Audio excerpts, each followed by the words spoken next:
Hello, citizens of planet Earth. You have stumbled across an area of the interwebs known as podcasts, and we are one of them, known as the Star Bros Podcast. Aren't you lucky, citizens? Just trying to keep it fresh, man. I like it. You like a it? lot. Yeah. Okay, maybe we should try to do something different every episode at the beginning of it. Okay, no Challenge pressure. accepted? Yeah, a challenge accepted. It's on you next time, so. Okay. You can do whatever the heck you want. I don't care. I am excited to welcome you to the Star Bros Podcast and introduce you to my bro host who puts up with a lot of my shenanigans every time we get together, Jan Solo. And I'm excited to introduce you to my bro host, Ben Skywalker. And we are very excited to be with you again today to, again, talk about Star Wars. We are one of those podcasts that like to talk about that subject quite a bit. In fact, tonight my son asked us before we start recording how many we have done, and I'm like, 42. And then he asked me, when are you gonna stop? And I just went, never. He sounds like somebody who writes podcast reviews. Yeah. He's like, are you done yet?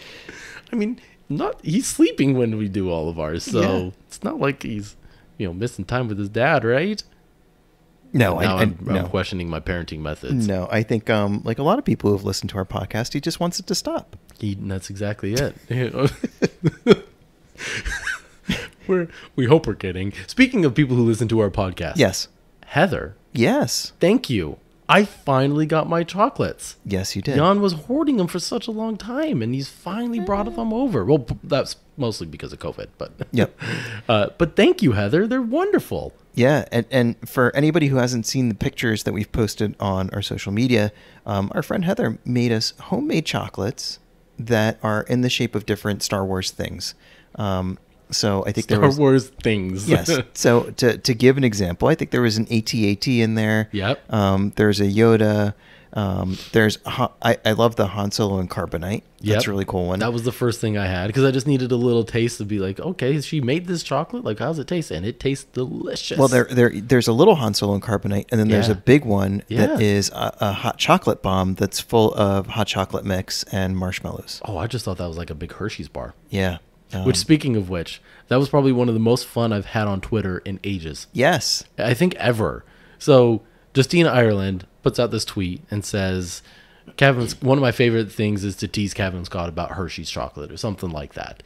And he just responded, it is not chocolate. And then Kristen Baver jumps in and starts talking about chocolate and defending it and all this. And there was he cited something that said that there's something in Hershey's chocolate, which I like, by the way. I love a classic Hershey's bar. But he said it literally tastes like vomit. And I was like, what? I don't think I've ever gotten that from it. I've never gotten that vibe from Hershey's personally. But that's just trying to illustrate for you guys where that conversation went. Yeah, but the funny thing was Kristen Baver mentioned something or tweeted something about like all Pennsylvanians right now like reacting to this whole conversation, like Yes. how we're deeply offended by this, and then I responded and said something about leave our cheesesteaks and our chocolate alone, and he goes, cheesesteaks, now there you got my attention. Yes. And then Kristen pointed out the Cheese Whiz, and it was all over after that. He didn't like that as He much. did not. The best exchange of tweets that I've seen ever on the interwebs. Yeah. So that was a lot of fun. That But was anyway, nice. It was really playful and silly. And Yep. sometimes Twitter can be a little bit scary, and that was just fun. It can be very scary. Yeah. And that's most of the time why I stay away from it. Both of us stay away from it when it gets scary. Yes. We're like, hey, we'll see you when you drop the crazy pills. Yep. Star Wars fandom. Yep. Anyway, let's not talk about that. Yeah. Let's talk about Star Wars. Yeah, you want to do that? Yeah, that sounds like fun. Like Boba Fett kind of Yes. stuff. Some fun stuff going on there. Can I show you something really quick? No.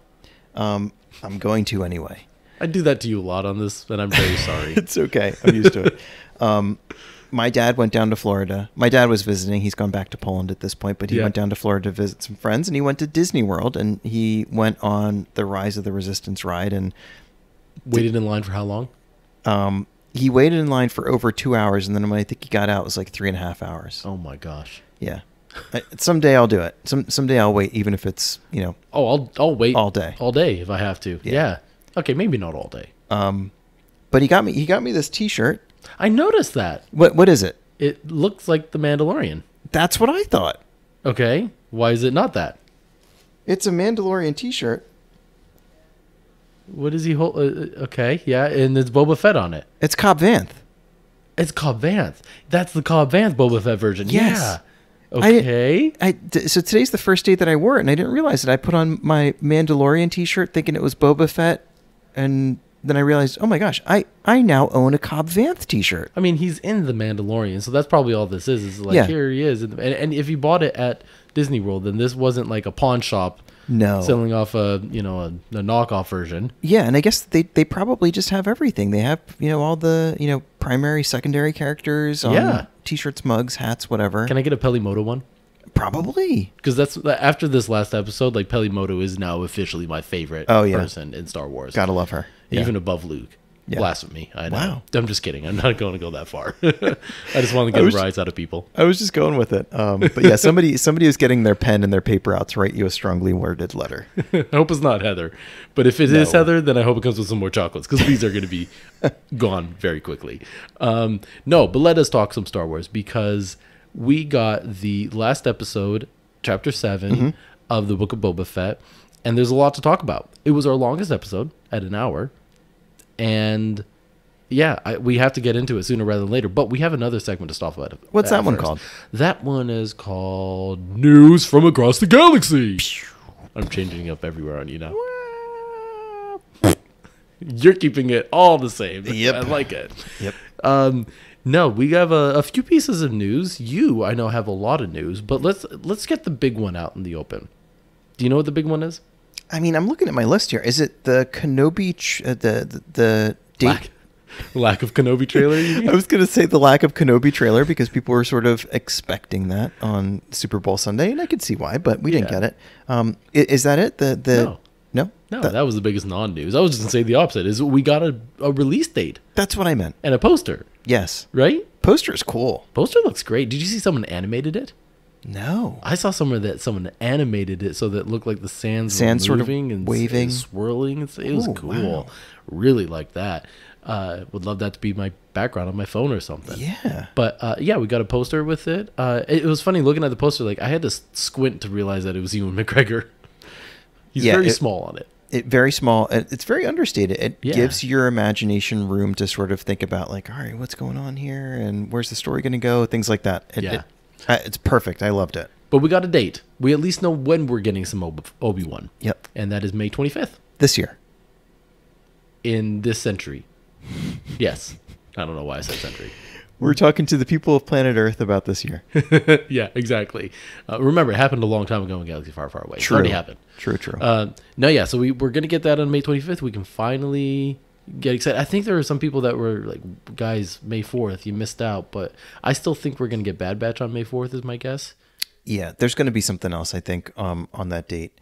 And let's be real, it's only like 3 months away, Right. ish, from this point. So let's let that play out. I was like, where are you going with this? Yeah. What other things do we have in the news besides that? I've got a couple bite-sized pieces of news. So one, it was John Williams' 90th birthday this week, and Sure was. the New York Times, I don't know if you ever heard of it, Nope. famous for their funny pages and their crosswords, That's what I know them for. did a terrific, like, full, like, if you have the paper copy of the New York Times, it's like the full 2 pages, a write-up on John Williams. That's all I ever get is a paper copy. Yeah. And they I'm did being a very really nice... sarcastic. I apologize. What's that? I'm being very sarcastic today. That's I apologize. okay. They did a really nice interview with him, and they talked about what has he been doing since the pandemic started. And apparently every day he gets up and he writes music every day. And then at lunchtime, he has a turkey sandwich and a Perrier. And then he goes back and he writes more music. And he's basically done that for 2 years now. They asked him, I thought this was really interesting. They asked him if he was ever going to do another movie. And he said no. So he's done. And his reasoning is, he said, I'm 90 years old. It takes 6 months or more to do the score for a film. And that's a lot of time for me at this point in my life. That's very true. But he said he's going to keep writing music like crazy, but he's just not going to be writing it for the big screen. I mean, that's sad because I mean his music is great on the big screen. He's what hasn't he written for? I mean, he's done Indiana Jones, he's done Star Wars, he's done Jurassic Park, Jaws. He didn't he do Harry Potter? He did Harry Potter, and all that music is What amazing. franchise is left? Yeah, he's done all of them. Avengers. He just hasn't done Avengers. Yeah, and he's even done a bunch that like it's like if you listen to John Williams on Spotify and just start shuffling it, like he's done all these movies I didn't even realize. Home Like, Alone. Home Alone, that's a great one. Yeah. But he's done like The Adventures of Tintin and Didn't know that. a bunch of other random ones, and He's given the world his all. yeah, he really has, and Yeah. for decades and decades. And Let's so let him enjoy the rest of his days. yeah, Doing what he wants to do, and quite frankly, it might be really interesting to. I hope we get to hear this music, because it could be really interesting to see what he puts too. together when he's not thinking about a movie that it has to play with, or the character that it has to, Yeah. invoke feeling for, or Right. things like that. So I don't know. I'm excited to hear that, and that's really cool that he's just stayed dedicated to his craft for this long. That he hasn't. It hasn't grown tiresome for him. that's a good point too. He's been doing this job for a long time, and I think he's gotten a lot out of it. He Yeah. hasn't gotten bored, but That's cool. So a happy belated birthday to John Williams. Hopefully he's around for a while. Yeah. He has done a couple shows in the last year where he conducts his own music live. I hope that maybe someday we can get a chance to see that. That would be really cool. That would be so cool. We'll just have to wait for him to be in town, I guess. Yes. Happy birthday, John. What else do you got? This is one that I'm pretty excited about. So I'm going to give a little bit of the backstory. So we follow on Twitter, especially, but on social media in general, a lot of people who are kind of makers in the Star Wars universe. And we've been following pretty closely all the people who are writers for the High Republic. And we, on the Baraxium YouTube channel, we cover the new High Republic comics when they come out. And you and I have gotten into reading the High Republic books. And it's cool stuff. It's really cool stuff. And there's like 5 or 6 people who are really central to writing these stories. And let me just pause right there and then say, like, I just finished Fallen Star. And look, you're not going to love Fallen Star unless you've read the other adult novels by Kevin Scott before that, which was The Rising Storm, and then Light of the Jedi by Charles Soule even before that. Like that. I mean, you should read all of them, and I'm working my way to getting to all of them, but at least read those 3 Yeah. to get the full story. And gosh, Fallen Star is so good. And it wouldn't be as good if it didn't have the setup that was given to all these characters, but you're missing out. Totally got to go and look this up. So anyway, there's my plug. Move on. It's good stuff. And we've been following them. And I would say it's probably like 3 or 4 days ago at this point where Kevin Scott posts something and we're talking about, his back and forth about chocolate and cheesesteaks and whatever. And he posts something about like, I'm waiting for my COVID test to come back so I can travel. And it's like, okay, that's cool. I wonder where he's going. Long story short, all of these different authors are in Disney World together right now. It's a great place to be. Yes. It's a magical world. And they weren't necessarily saying what they were doing.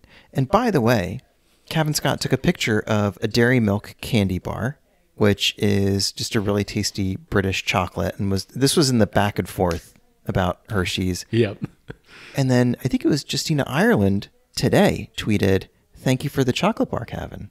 Really? Yes, and holding up that piece of chocolate because they're all together. All of these writers flew to Disney World.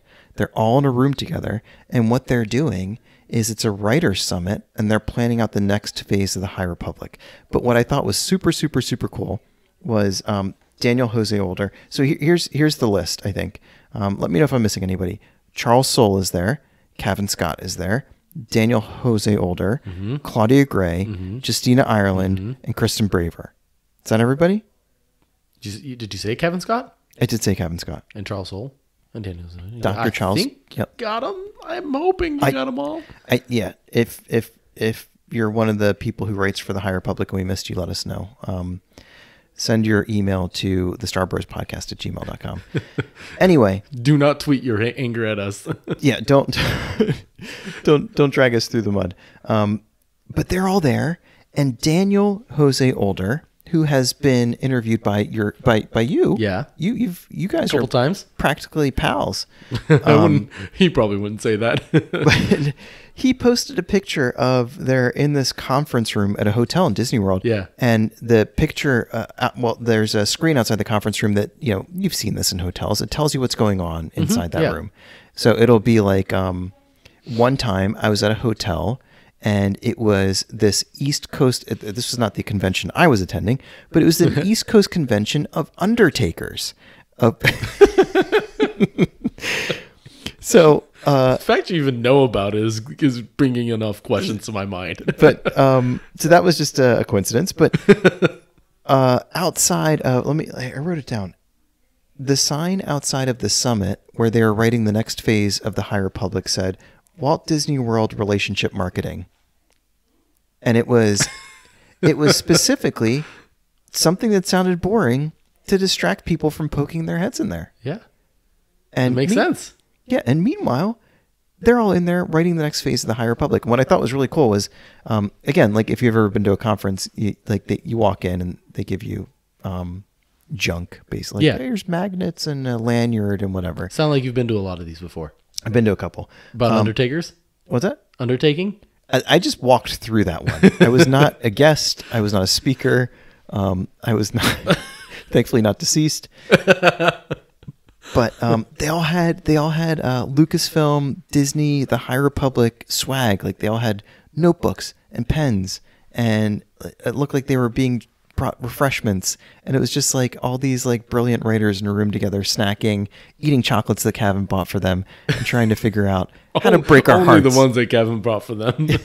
I mean, we could have shown up with some Hershey's chocolates. Next time that you're getting together for a relationship management or whatever marketing meeting that you're doing. Relationship marketing. What does that even mean? I don't even know. But let us know. We'll bring you a whole box of Hershey's chocolates. The 5 boxes to go around. And for the rest of the people in the room, just let us know the number. We'll get them. Twizzlers, we'll throw them in there. We're right by Hershey, and we would love to be a fly on the wall in that room. Did you see what Kevin said about Twizzlers? He actually said he's like, those are okay. He said that they're not pretending to be anything that they're not. Yes, that's what he said. Which I laughed at him. I was like, my wife thinks some of the ones that I like and get are smell like Play-Doh.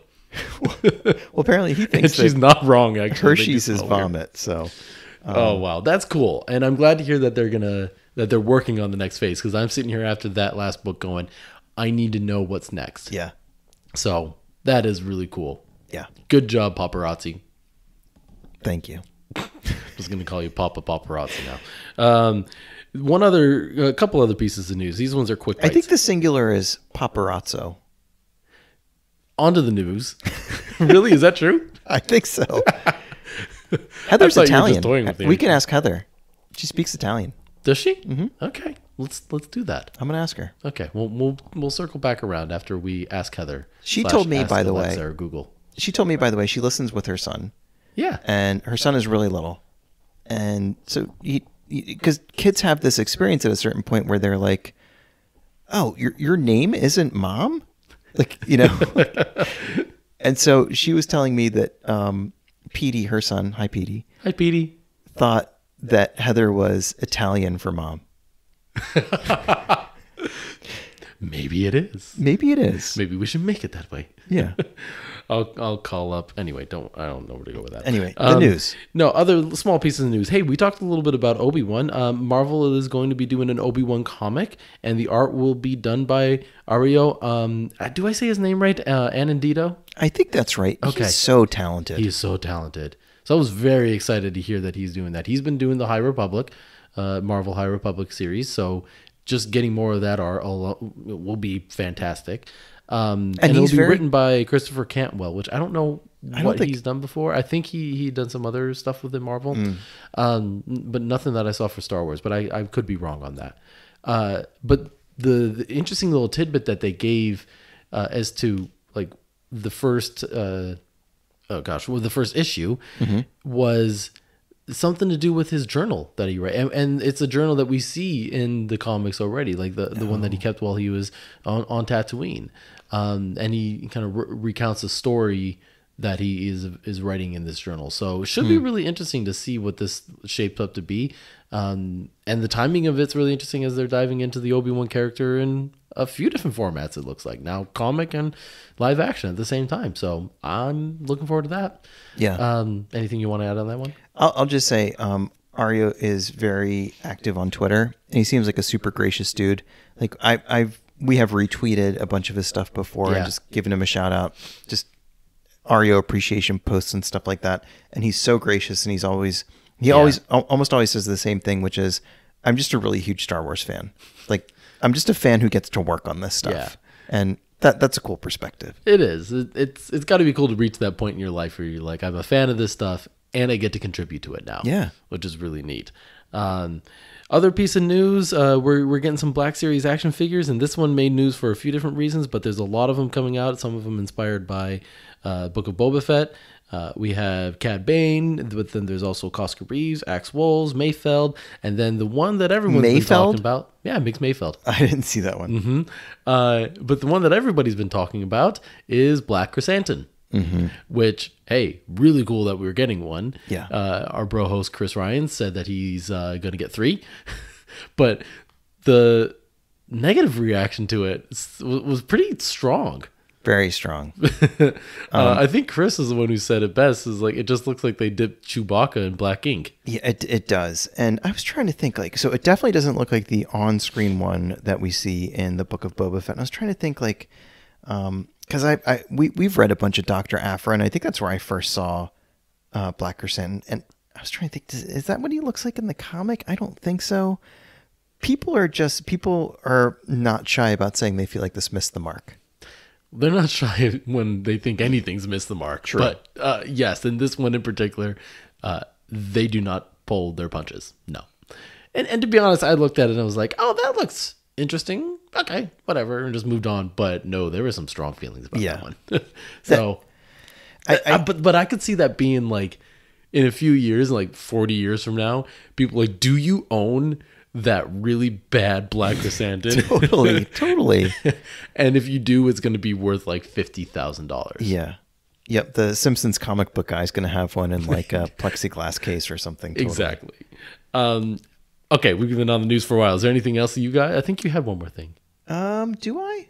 Maybe not. Nope. I'm good. That was a lot of news for 1 week. Yeah. 2 weeks. 2 weeks worth of news. Some of it we were really just kind of pulling out of a hat. I don't know. All that was pretty newsworthy, except for maybe your paparazzi stuff. You're trying to create a story out of nothing. Maybe is what I'm guessing. Guilty. Well, hey, how about we get on to the second segment because Sure. we got a lot to talk about. That. What was that one called? That one's called More to the Story. Dun, dun, dun, dun. My sound effects suck. I like it. Yeah, can I start this one with a statistic for you? No. Okay. I need to stop doing that to you. Go ahead. I saw this today. My mind was blown. The viewership one? What's that? The viewership? Yes. Yeah. I knew you saw were going to this? go there. Yeah. 36% more people watched the finale of the Book of Boba Fett than the finale of The Mandalorian Season 2. How? That's a lot more. That's a lot. A lot. Is that just because Disney Plus continues to grow? I think Disney Plus is growing exponentially faster than anybody would have expected, including Disney. Yeah, they had not forecasted growth this high, but this just shows how popular the franchises are. Star Wars being one of them. So I guess I'm not too surprised if they're just basing it off of like absolute viewership increasing, because there's more people subscribed to it. Yeah. And it's one of the only shows on right now. There's no Marvel show running at the time, like congruently. That's true. It's the middle of the dead of winter. It's the dead of winter, and it's sucked a lot of people in. And then a lot of people whose interest was piqued by The Mandalorian decided to kind of stick with it. And so... Oh, and not to mention, like, when news started leaking, probably that The Mandalorian was in it and Grogu was in it, like, it probably boosted its viewership a lot. Yeah. That's my guess.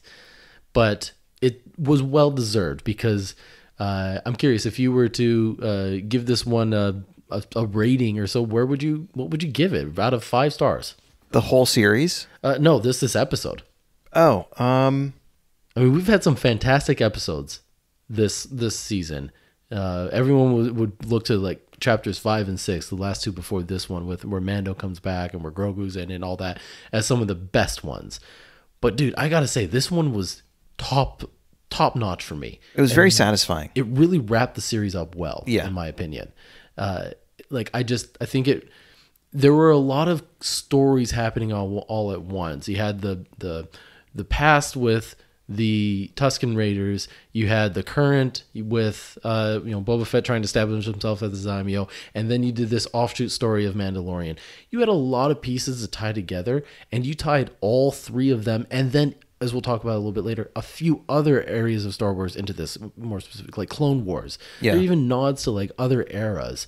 Yeah. The fact that they're able to bring all of those pieces together and make them fit was a very tall task, and I think they did it really well. I think they did it really well, and I think they did a super nice job of wrapping up this season in a way where there aren't any unsatisfying cliffhangers.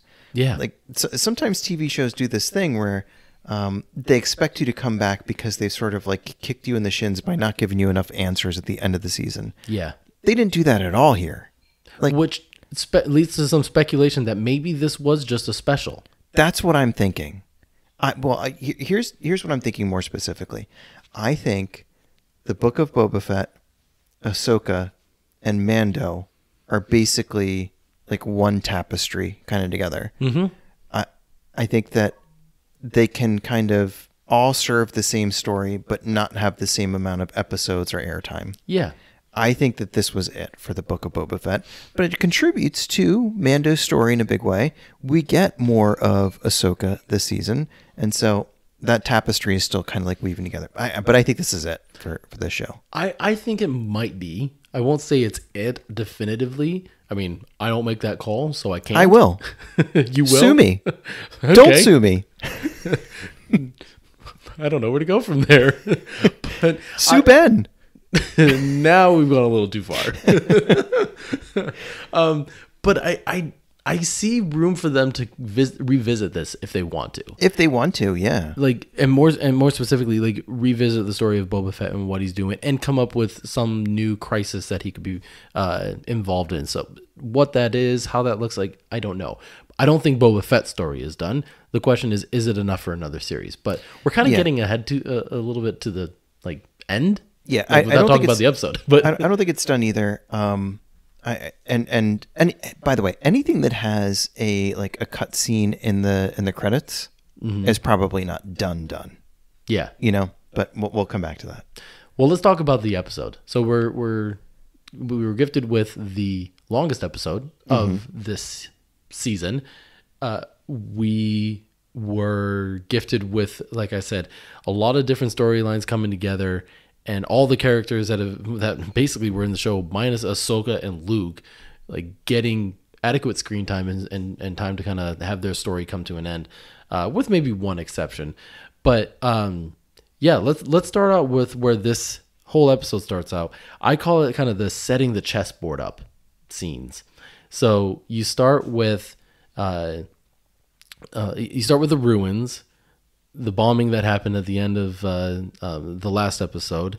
They're surveying the scene. They see what's done. They know that the war has officially begun. The threat has been made, and it's their move now. It's their play. And something really interesting happens that I wanted to ask you a question about. They're talking about like where should they go, and they're thinking out going back to the palace because it's fortified, like they're safer there. But then the mods speak up and they say, no, we should stay here in Mos Espa. And Boba Fett eventually shakes his head and said, yeah, okay, we can do that. Which I think is his whole like trying to rule versus respect thing. Like if he wants to hear out what people around him say, like he's going to listen to them. He's going to give them their time, not just be a jerk and say, no, whatever I say goes. So I think there's a bit of that, but why stay? What's the strategy in staying other than just, this is our home, we needed to defend it? Or is that it? Like, do you have an answer to that? I have a thought, but I want to know what you think. I think that's a big part of it. I think it's like the psychological message that you send by not retreating. I think it's kind of a leadership thing too, of like, this is where my people live, and so I'm not going to retreat from it, and I'm going to stay here with them. where they live. Sorry about that. That was my phone dropping. That's kind of the thought I had, which was, if I want to lead this people, I need to show them I'm here to defend them. Yeah. And I'm not just going to go back to my palace and defend myself there. And who cares what happens to the city? If they fight them, then whatever. Like, this was an attack on the city, and he is going to be there to defend the city. It might mean that they're fighting in the city, and that puts them in harm's way. I mean, he lets a freaking rancor loose on them, right? Mm-hmm. But at the same time, he wants them to see what he's capable of and what he's willing to do for them. Yeah. And earn their respect. So that was my thought of why they made that choice. And you know what else? So going back to the title of this episode is In the Name of Honor. Yeah. And it follows a dishonorable act by all the different gangs in the city who turned their backs on him and double-crossed him. Mm-hmm. And so I think he's also offering a real contrast to like the mods and saying, I'm not going to do that to you. I'm not even going to run and prioritize my own safety. I'm going to help you stand your ground. And that's an honorable thing to do to people who you say that you serve. Yeah. So just a very different thing than the Trandoshans did and so on. Yeah. And we get a big reveal in that scene too, that you're talking about from the Pike leader, that it was the Pikes that were behind the massacre of the Tuskens and the Tusken family that adopted Boba Fett. Mm-hmm. I had suspected that personally. Like I always felt like that was a bit of a misdirect to put the Nico speed bikers there as a threat, and then to just like that quickly remove them. Like, there was more to that, and I knew that wasn't the end of it. So to hear that revelation wasn't shocking to me, but was it shocking to you, or did you see that coming too? I didn't see it coming, I guess, as much as you did. It made sense immediately, but I just thought it was some good extra kind of sting to add to the wound, knowing that so now Boba Fett knows that the people who are ultimately responsible for killing his adopted family are still out there, right? Or in here in the city. Yeah. So it was just a little bit of salt on the wound, but wasn't completely caught off guard by that. Yeah, and I think it was interesting that they framed it as pragmatic. It was just a way to continue doing business and to protect their business. And Cad Bane even was surprised by it, like, oh, I didn't realize you were so ruthless, you know? So, and then he starts formulating a way to use that to his advantage, and it comes up a few times later on. So, I wondered about the pragmatism a few times, especially when I was rewatching the episode and trying to kind of see different angles and stuff. I was wondering, like this seems like it's a really expensive conflict for the Pikes. And I was wondering if the leader at a certain point would go, look, the math doesn't add up. We've lost, what is it? What are they called? We've lost 2 Scorponeks or whatever. Scorponeks, yeah. Yeah. Those probably aren't cheap. And our people were eaten by a Rancor. People eaten by a Rancor. You've already lost that one train. You're one train down, 2 Scorponeks, a bunch of people. Like, at a certain point, it's like, yeah, we're making a lot of money moving spice, but maybe we move it a lot here too, you know? Yeah.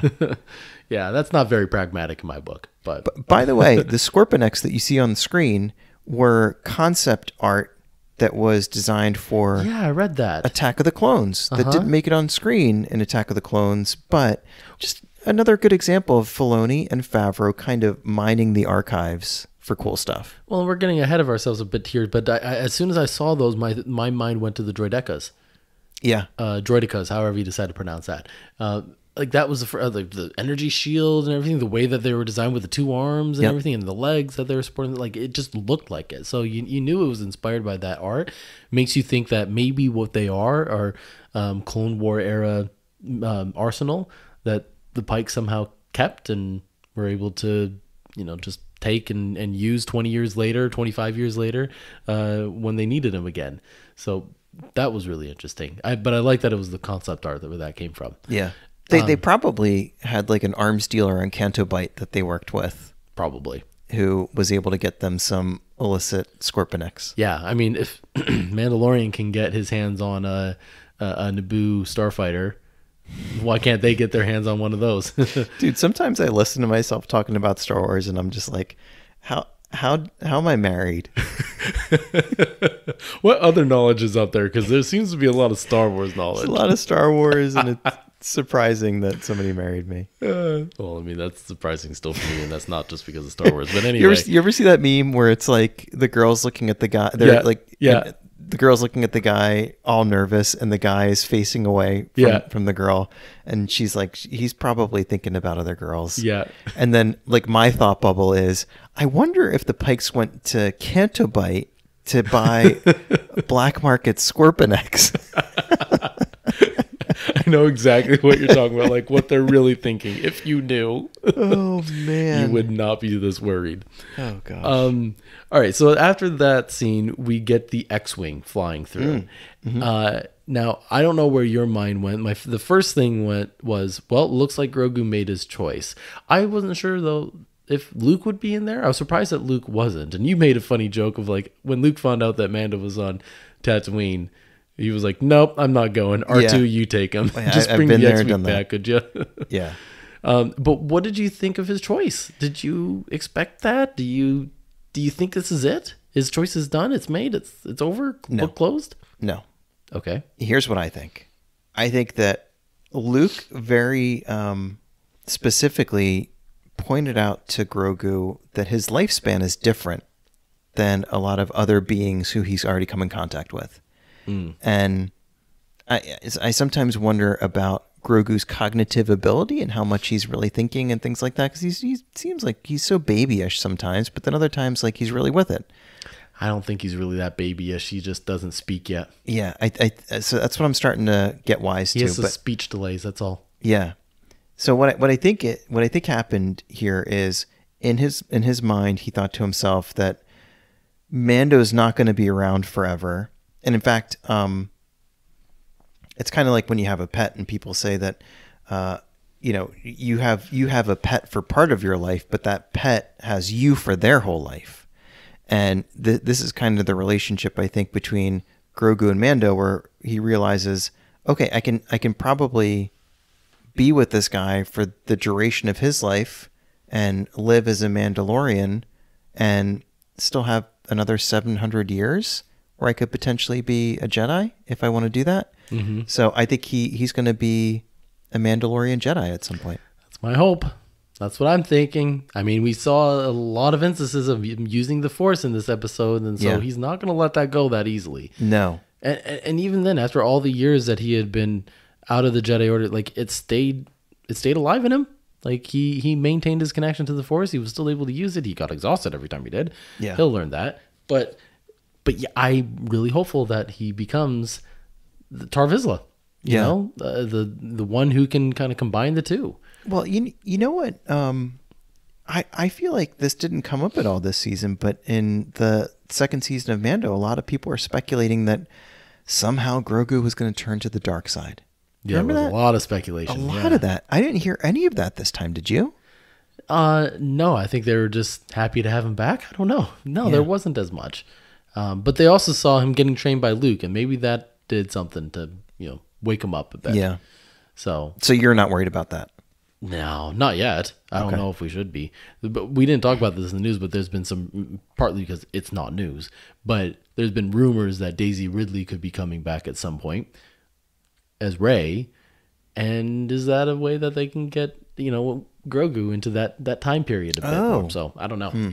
Lots of speculation there. I'm not even going to go there. I don't know what accent is that. I don't know. I'm just pulling it out of nowhere. It's the maybe it's what the accent I pull out when I'm like, okay, we got to move on to this next piece. Okay, that's what I'll say, because the next piece is really big. It's really important. So, Cad Bane sneaks up on Boba Fett, right? And when he was introduced at the end of the last episode, like, oh yeah, it's really cool, Cad Bane is back. But this is where I feel like his purpose in the series is established in this conversation with Boba Fett. It's not just to bring Cad Bane in. Cad Bane is to be there to serve as a reminder of his past, his time as a bounty hunter. And it's almost a temptation, I think, to Boba Fett, or just a look how far you've come kind of thing. I mean, you get him calling him soft again which is not it's not the first time in this series that we've heard that. And again, I love that. I feel like the writer's going, you know what? I know we're going to get a lot of this criticism, so let's just address it right up front. And that's kind of the purpose that Cad Bane serves, is to almost be that mirror held up to Boba Fett. So he could say, like, do you see the life you've left behind? And also, do you see how hard it is going to be to leave it behind? Like, Cad Bane's going to tempt you, remind you a little bit of that. He kind of reminds him that he's a murderer and tries to get him angry with the truth about the Tuskens, right? And just pokes and prods at him to just get him, to egg him on, to try to get him off his game and to get him to make the first move. Because if Boba Fett makes the first move, that's a mistake, and he's lost. So I don't know. I think it's really interesting, this whole dialogue and the way that he's goading him a little bit. But any takeaways? Any thoughts on that? Yeah. So when I rewatched that part of the last episode, something really stood out to me. And that was the way that Boba Fett dispatches with Cad Bane. The way that he kills him is not with a blaster. It's not with his rocket launcher. He uses the gaffy stick. Yeah. And it hit me that there are a whole bunch of examples in this series and in The Mandalorian about somebody using a weapon from somewhere else or for somebody else. Yeah. Mando's running around with the Darksaber. It even goes back to like Cobb Vanth wearing Boba Fett's armor. There's a pivotal scene in here where one of the mods takes a rifle from one of the guys from Freedom Town, and there's just all these different weapon exchanges, and it's almost like when you have certain tools, like it becomes part of your identity. Yeah. And for Boba Fett, being goaded and reminded of his past and things like that, I thought it was like poetic that he uses the gaffy stick, which is now a part of his past that he identifies with in a way that feels like really familial and deep and personal, and sort of says like, yes, but this is who I am now, and this is what I carry with me. Yeah. And I thought it was also kind of cool that Cad Bane, like maybe didn't recognize the threat of the gaffy stick, because I don't know if Cad Bane's really done hand-to-hand combat with Tusken Raiders. Maybe he was doing a little bit too much gloating. Maybe he was too comfortable that he kind of had his moment. He didn't see the threat in that and didn't see that coming.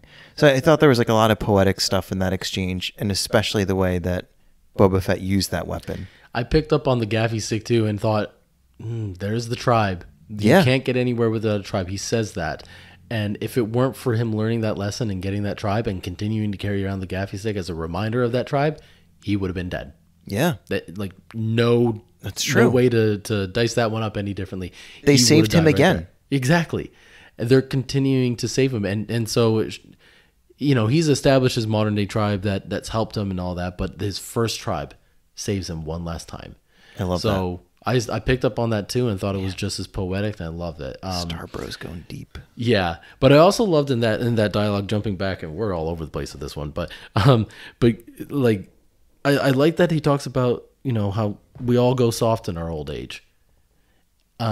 And it was just an interesting reminder, and I think there's some truth to that. It's reminding you, like, this isn't the Boba Fett that you know from the comics or that you know from the series. That's a great point. Why does he have to be the same? No one is. And if they are, that's a problem. That's not how characters are developed. That's not how people develop. They did a study, a really, really long study, where they gave, I'm going to get details wrong and facts wrong, but it was the longest study ever. What's that? Just make them up. That's what people do when they quote studies. Yeah. That's what I'll do. I'll make this up. But where they gave a bunch of people, subjects, a quiz, a personality quiz when they were like teenagers. And then they gave them that same quiz when they were in like their 70s. Oh, okay. And what they found was that their personalities had changed. No duh, you experience life. Yeah. You evolve. And I think that's part of the point of this is Boba Fett has evolved in some great ways. As we learn, he's still kind of ferocious and strong and will, can pull he's really good at fighting still. I don't know how to say that any more eloquently. Yeah. He's still a great fighter, but he's changed and evolved as a character. And why wouldn't he? Why wouldn't he? Decades, near-death experiences. If you want the stories that I think some people were hoping they would get out of this, go read the comics. Yeah. That's the best way you can get those stories. He is exactly what you were hoping to see in this in the comics. Yeah. That's I should say, that's a small group, I think, or at least the group that we may not be talking to or listening to us as much. What, the people who wanted a Boba Fett that was just going to be pew pew, kill kill, yeah, kind of stuff. Yeah. So that was a version of him, and we got that. Yeah. This is an evolved version. This is years later, many experiences later. Do you want to stand on the soapbox? No. Okay, because I'm going to get off. It seems like there's room for one at a time, I think. Sorry, I interrupted you. That's okay. I had to try to be funny. No. I think that's a good point, because I actually had somebody telling me today, a friend of mine, that he felt like Jon Favreau and team sort of emasculated Boba Fett. No, I don't believe that. I don't believe that either. And you know, I didn't get into it with him, but I think you articulated it really nicely. That just life wisdom, experiences, many years are gonna change you. We all go soft in our old age. Yeah. Just a little bit. Yeah. And get very grumpy. I'll be a very grumpy old man, I can tell you that. Extremely grumpy. I'll be very grumpy. All right, moving on from that. So Cad Bane walks away. The attack begins. It begins on the terms of it's a ambush is what it is. It was really sad to see the Gamorrean fighters fall off the cliff. I was like, dang it. Yeah. Of course. You had to sacrifice someone to make it feel real, and it had to be them. I get it, but ouch. Yeah. And they had proven their loyalty, and so we now had a soft spot for them. Yes. But proved it all the way up to the end. So the counterattack happens. It's not going very well. Fennec has a great moment. But then I want to get to the part in the ruins when they're trying to figure out, what do they do from here? Do they strike back? What happens? They decide, Boba Fett gives Mandalorian the option to leave. He said, "You can go," and he says, "It's against the greed. I'm not doing that." Another honorable moment. Another honor, lots of honor, right? That's the theme of this episode. In the name of honor. Very honorable. And Boba Fett is funny. He goes, "You really believe in that Bantha Prudu? You believe in this? Come on. After everything is put, they rejected you, they threw you, you still believe in this?" And I thought about that. I thought about that too. I thought about the fact that for the first time I thought, well, maybe the Mandalorians who Mando is rolling with, maybe they are zealots. If they're down to 3 and they kick him out for taking his helmet off. Yeah. But he still acts in a way where he wants to uphold his creed. Yeah. And what better way? Some stuff feels like it's kind of superficial. You took your helmet off, okay, but you kept your word because of who you are and the creed you hold yourself up, that you aspire to hold up. Yeah. That's honorable. That's truly honorable. I mean, it is, and the fact that Boba Fett's response to it was good. He just insulted it. And then his response after was good. I think that was just a little bit of relief of you're not leaving me. Yeah. Okay. Well, we could really use you, so whatever your reason is good enough for me. But I also think that that's a difference in how they I think Mandalorian's grown up a little bit differently and views the Mandalorian tribes and creeds and all that a bit differently. Mm-hmm. Remember, this is a man who has gone his whole life without a tribe. He could have had one through the Mandalorians, but I think he feels a bit rejected by them, and maybe that's partly because his father was rejected or something. There's some history there. The other way, it's just not resonating with him, right? Even though it's part of who he is, he wears the armor and everything. It just doesn't resonate. I mean, there's people who come from religions where that's the case. They identify with the religion, but they don't go because they've had some issues or something like that. Yeah. And the Mandalorian's going through a very similar thing right now, and he has a very different reaction to it. So I think deep down, Boba Fett he would want to believe in it, and there's parts of him that are like, this is good stuff, but I can't. It just doesn't fit with me. It doesn't work for me. And he's glad that somebody can aspire to that creed, can uphold that standard, and that person in that moment is right by his side. and plus, I think when you're in a pinch, you might have seen this video that's been going around, the Simon Sinek video where he's talking about Navy SEALs. Have you seen this? A long time ago. Isn't that an older one? It might be an older one, but he basically draws this graph, and I think this is relevant because I think this is kind of going through Boba Fett's head at this point, where the one line going up the graph I think is like competency, like how good are you at what you're doing, and then the other line is going across is trust, and basically saying like in the bottom, like nobody wants somebody who's incompetent who you can't trust. Right. But he said what the Navy SEALs do is they look for somebody who is way over on the trust side, and they're willing to have somebody who's a little bit less competent if there's somebody who they can trust their life with. Yeah. And I think what Boba Fett is kind of calculating in his head at that moment is, all right, this is a reliable guy. Yeah. And our backs are up against the wall, and we're in a really bad situation, and this is somebody who I can trust with my life. Yeah. And I think that's probably a huge relief to know he's got somebody who in his case is probably very competent and trustworthy, like the best possible combination you could have in a bad situation. Yeah, that's a very good point. I need to go see that clip. That was a good one. Now that you say that, I always like Simon Sinek. Yeah, he's got some good stuff. Yeah. Yeah, that's a good point. And so right after that, we get the Major Domo, who stands up and says, I got a different idea. Yeah. Can we try the negotiations? He says the thing about Coruscant, which was funny, and being trained there, and like, his not that accent. that makes me better or anything. Yeah. Yeah, the accent, the vestiges or whatever. Yeah. And then he goes out there, and we find out it was all a ruse, that Boba Fett's got a different plan he's concocting, and whatever he wrote on the tablet, I want us to be able to say it verbatim, because it was so good about how Tatooine will flourish with the being fertilized by your corpses or whatever. He should have read that before he walked out there. Yeah, he should have.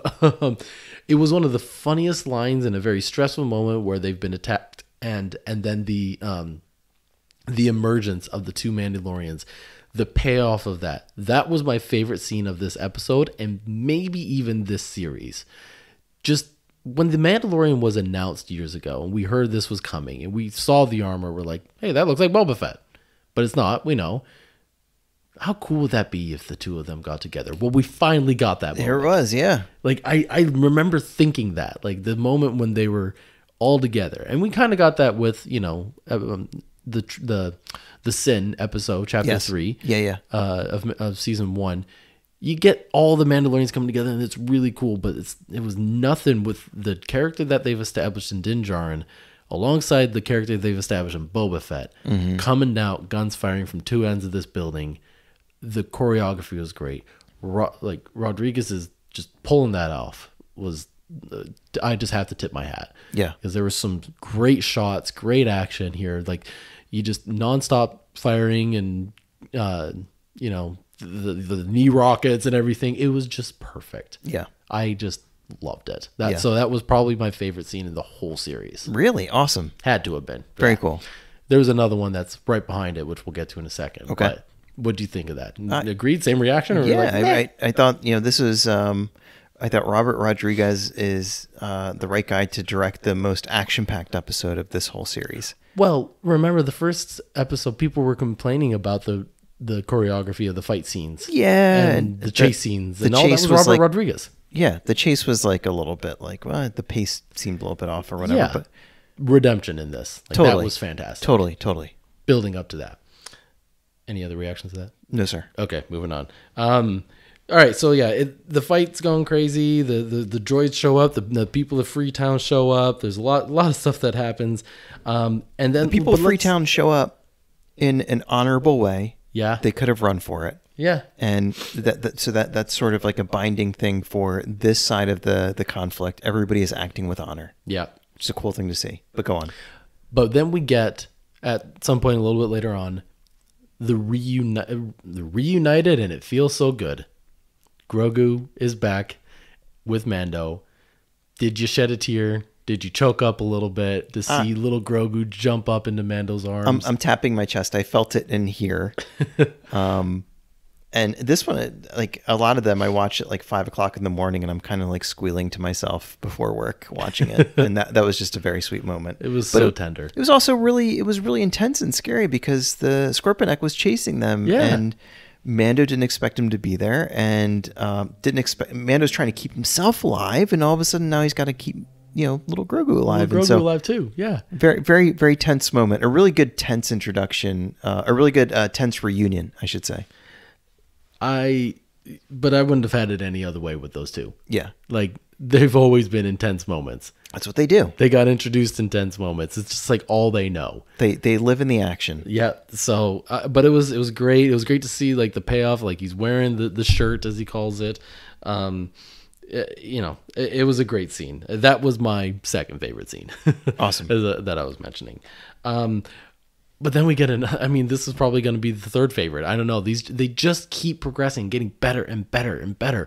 Then you get the payoff of the Rancor. Yes.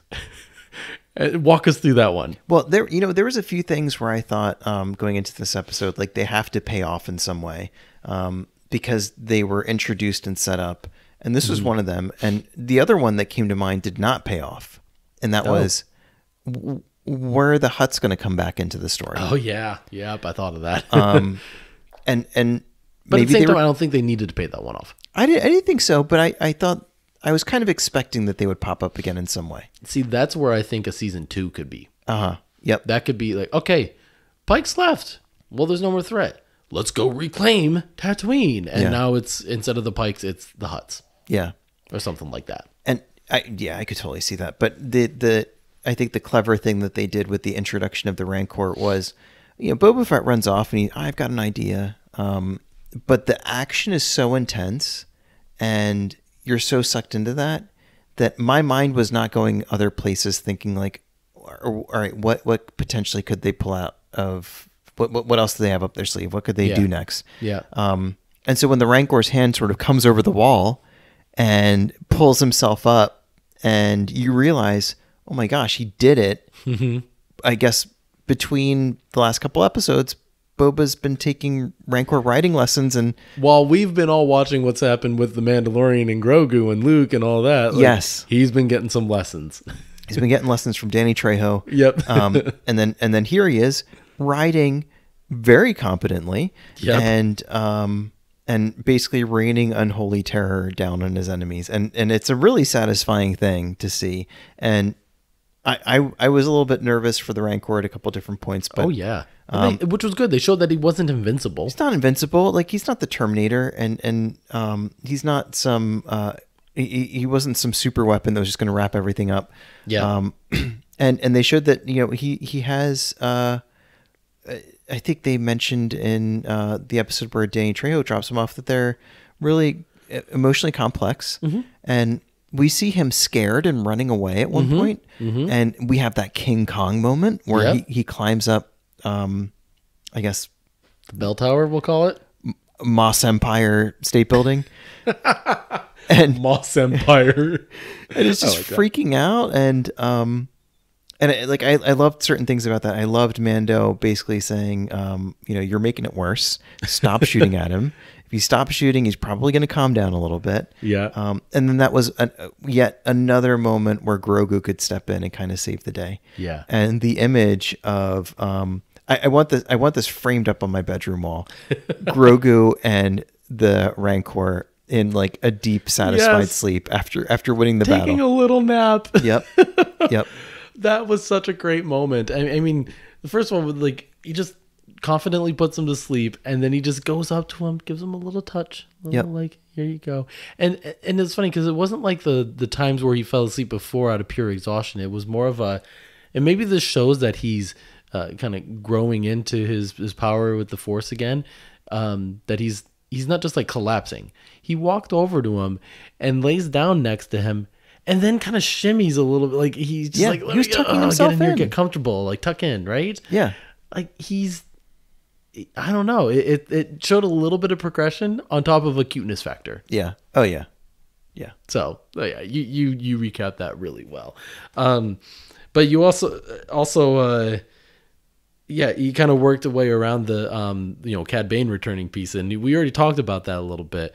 But I do want to go back to it again real quick, because I think it was well done in the way that they progressed this story, and making sure that this was the final moment that Boba Fett and Cad Bane had to face off, so he could look in the mirror one last time and vanquish himself, conquer the enemy within almost, and decide, I'm going to do away with that lifestyle, basically.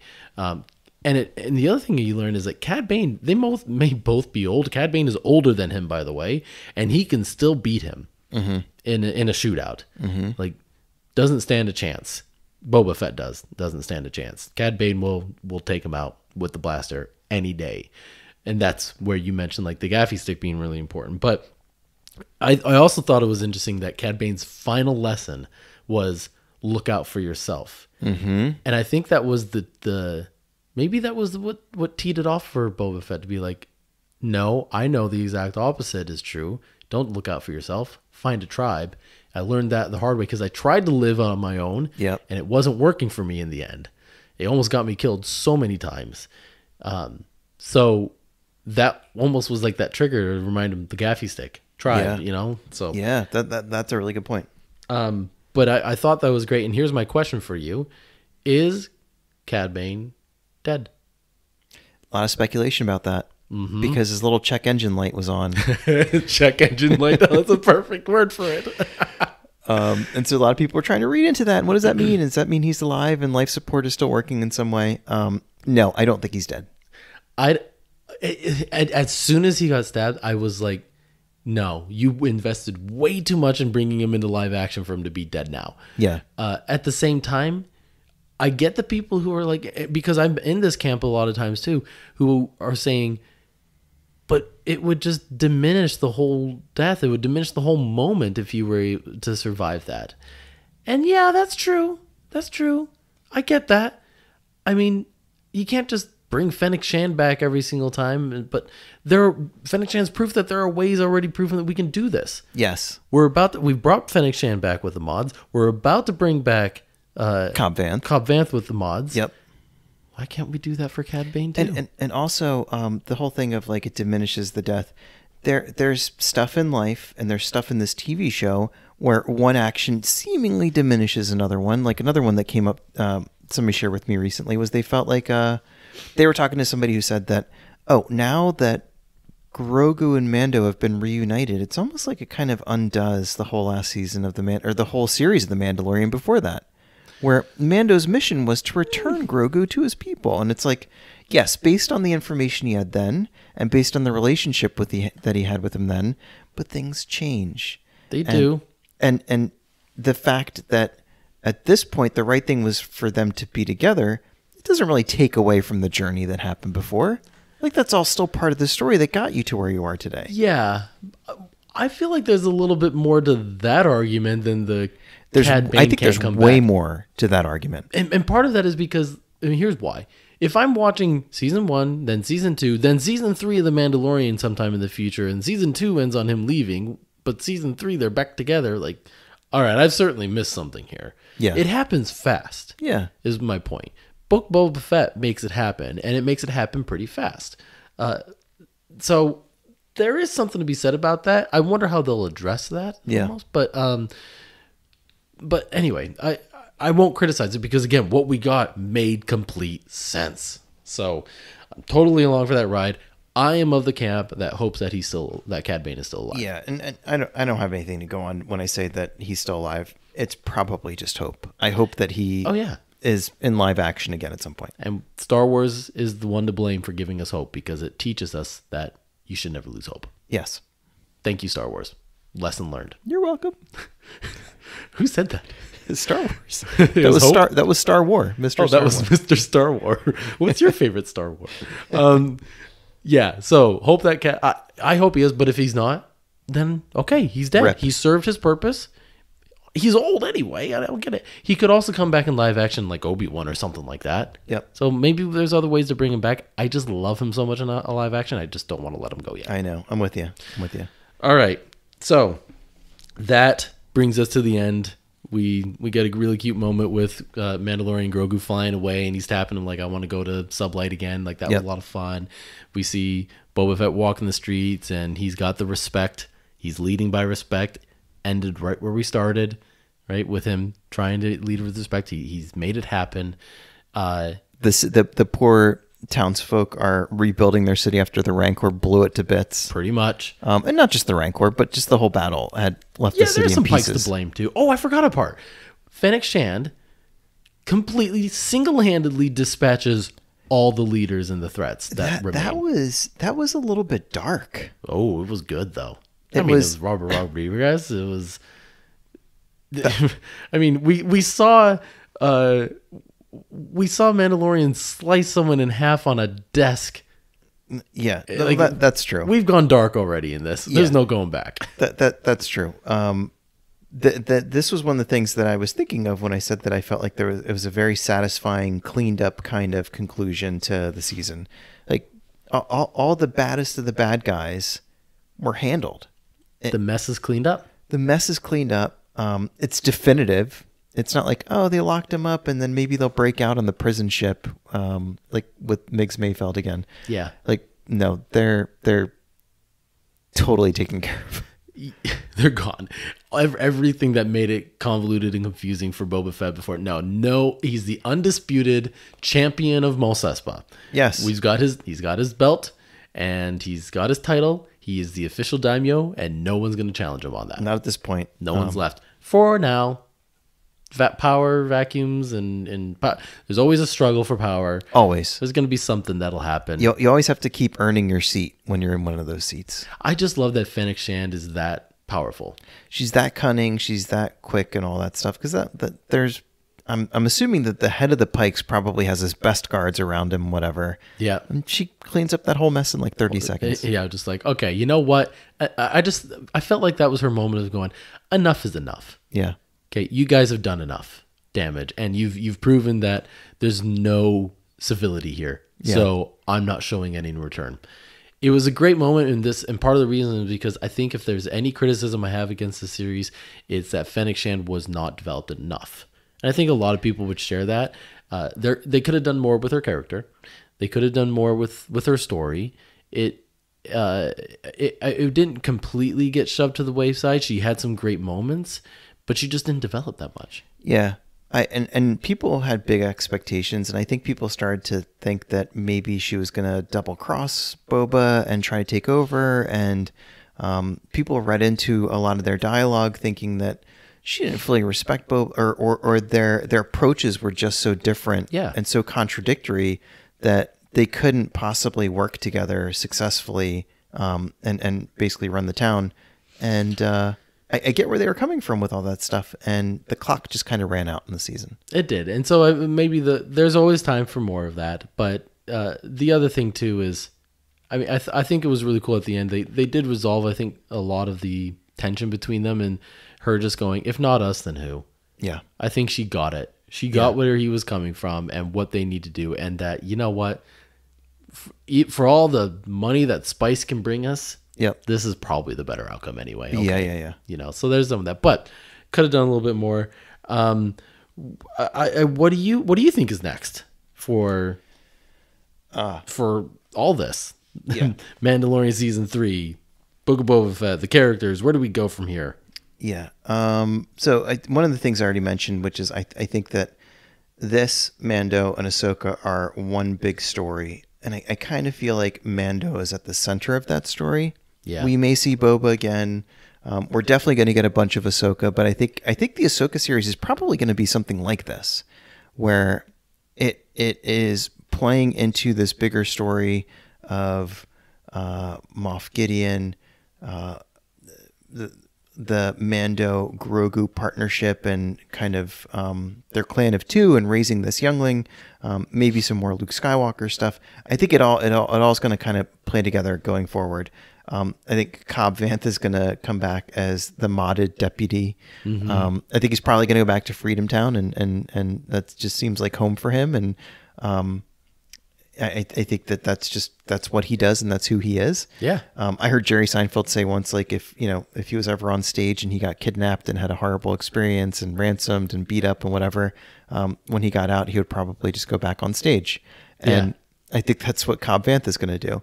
I think that hopefully Tatooine's going to enjoy an uneasy peace for a while. Like, there's always going to be like that vacuum and whatever, but so I don't think there's going to be a whole lot of conflict to that story there. I do think the Hutts are going to come back in some way. Maybe Mando's going to be head to head with them. But those are just a few of the things, and I think I weaved some of my other predictions in as we went about, like, I think Grogu is going to be the Jedi Mandalorian. Yep. Mm-hmm. I had that same thing written down. I think that I think season 3 is going to be about Mandalorian or Din Djarin seeking restitution. I think. Good point. Yeah, Yep. and in doing so, he's going to establish himself as the future leader of Mandalore. So, there's some really interesting places that they could go with him. Not just getting the restitution and things like that, but then like actually making progress to becoming the future leader of Mandalore and riding that mythosaur, or fulfilling that prophecy. So more to come on that. I think we're gonna get Boba back, and he might cross over again with Din in his series, and just continue this whole pull all your action figures out of the box and play with them in everybody's shows, because why not? So we could see some fun things there. And I had the same thought, like the Hutts coming back as the threat now that the Pikes are kind of out of the equation, or maybe they come back with the Pikes. Here's my hot take.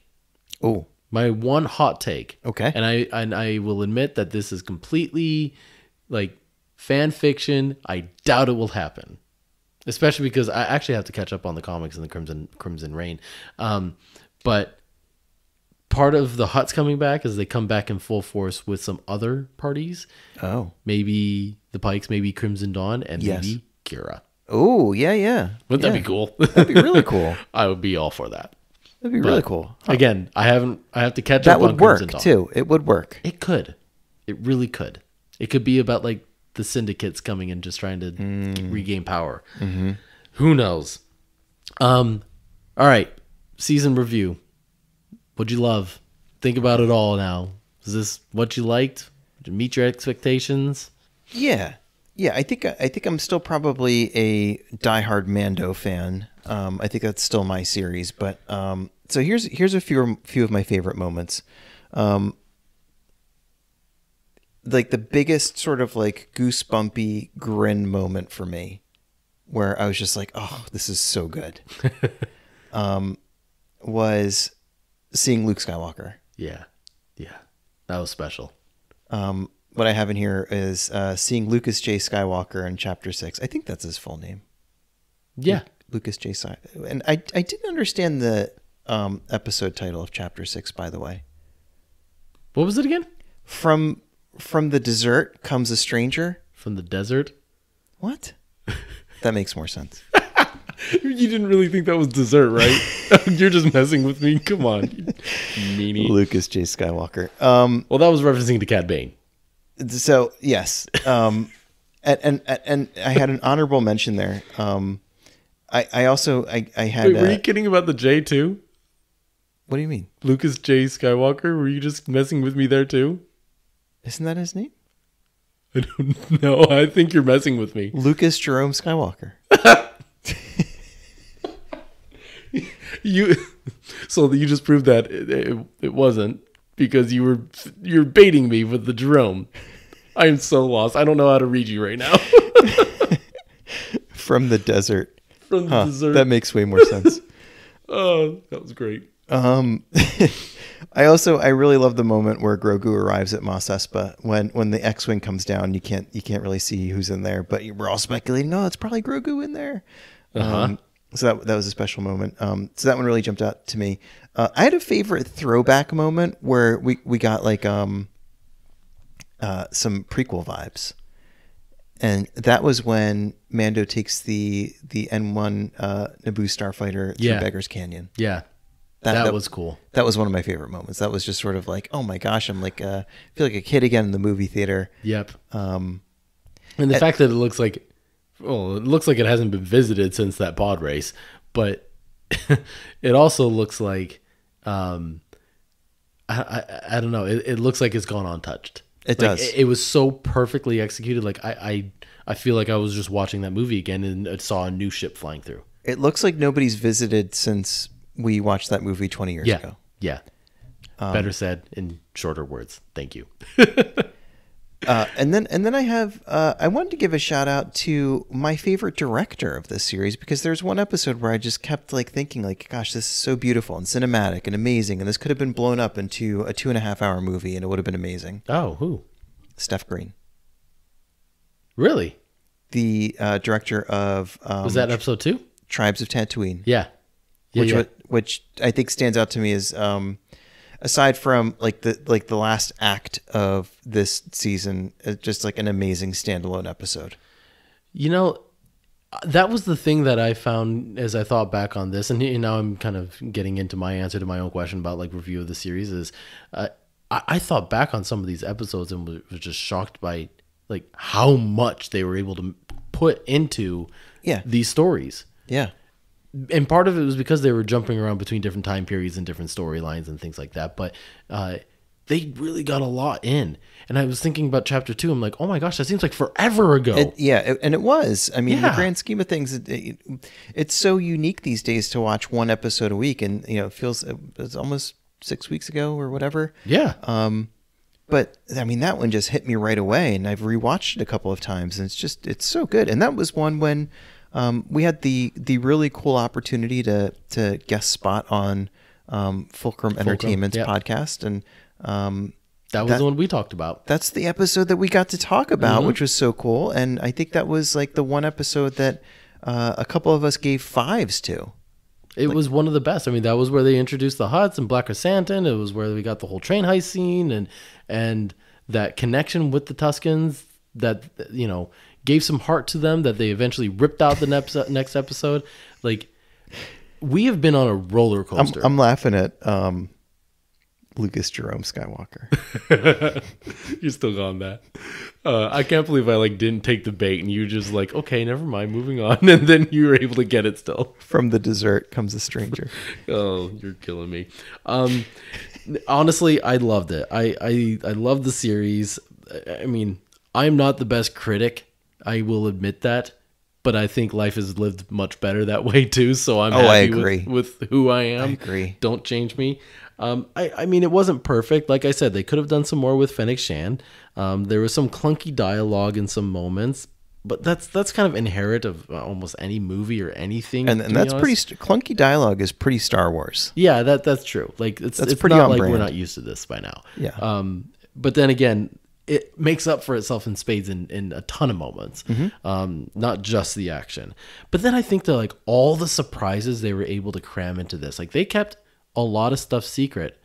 If you think back, like that's what we got, nothing to go off of. They did an amazing. I don't know how anybody does it these days. I don't either. But think of all the surprises that we got: the Hutts, Black Chrysanthemum, the Luke coming back, Mando coming in.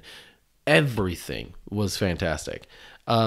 Well, here's the last thing that I wanted to do, though. Speaking of, they didn't give us anything to go off of. You remember the episode where you and I speculated on what was going to happen in this? And we talked about a few things that could happen in our theories and things like that. Do you remember what we thought was going to be the main theme or the main direction that this was going to go in? I remember saying that it was going to be something like it was going to be like a revenge show. Yes, that's what you said. Yeah, a hit list. And I compared it to John Wick. I compared it to what's that series called? Blacklist. Yep. And then I also compared it to Ryan from The Office. Making his own hit list. We speculated that would happen, and that didn't. I'm glad with what we got, though. I'm really happy with what we got. Yeah. Really happy. Some other things that we said. I quote you on this one. We talked about rancors and throwing someone in a rancor pit, and then I remind you, yeah, but there's no rancor in there. And you said, maybe we'll get a new one. I did? You did. You called that one. We got a new Rancor. Wow. Congratulations. I'm Jan. impressed. I don't remember saying that at all, but that's awesome. Yeah, you did. We also talked about Huts coming back. Oh, yeah. And that happened too. We talked about flashbacks. Mm-hmm. And that happened too. We also said that whatever happened would lead into season 3 of The Mandalorian. Boy, did it. And it did. And not just that, we got The Mandalorian in it. So there was that. The big thing that we questioned that we don't have an answer on yet was, is this a limited run series or is there more to come? Mm-hmm. So we did pretty good. I think we did really well. Thanks for going back and kind of fact checking us. I didn't, maybe we missed a couple of more things and I just, it's what is that called? Is a bias. When it's like you only recall the things you did right. Oh, right. Yeah, like that halo effect or whatever. The halo effect or the selective memory effect. Yeah. Yep. Yeah. Maybe we have that kind of bias as I listen to it again, but I think we did a pretty good job. But anyway, should we end? Let's wrap it up. Well, what are we going to talk about next time? What are we going to talk about next time? I'm not talking about Book of Boba Fett.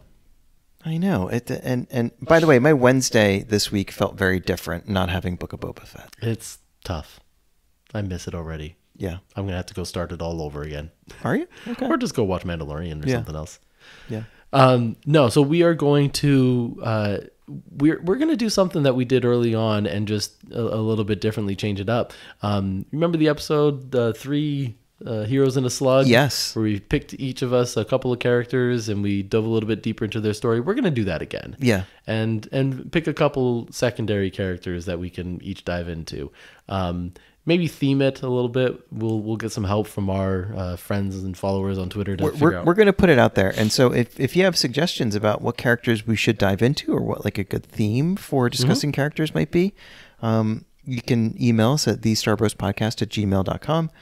You can send us a tweet at Starbros Podcast. We're on Facebook. Just search the Starbros. Or leave a message on the Baraxium YouTube channel where we sometimes cover some really cool Star Wars comic books with our bro host Chris Ryans and some other cool folks. Yeah, make sure to check us out there and check out all the other content that we have there. Once again, can't say thank you enough for listening, for supporting, for being part of the conversation and the community with us. We're grateful to be part of it. We're grateful that you're here and listening and supporting us. Grateful for people like Heather for the chocolates or Publicly Shamed. We haven't called out in a while, just for, Publicly Shamed, our broski. Yeah. You can to continue to support us. Rural Farm Boy, whoever, right? All the people that we know that have emailed us and have been there supporting us all the way through, who have enjoyed the ride along with us with the Book of Boba Fett. We hope you've enjoyed us. Tell us what you think. Email us, like you said. Reach out. Tell us if you liked it as well, if there are parts that you didn't like, and we can keep the conversation going. So thank you again. Thank you for the support. And is there anything else? Thank you. Oh, but I think there's something else. There's one more thing. Yeah. And I got to try to change this one up too, like I did the intro. So got to think about what I'm going to do. Huh. It's a wrap. It's wildly different. Try it.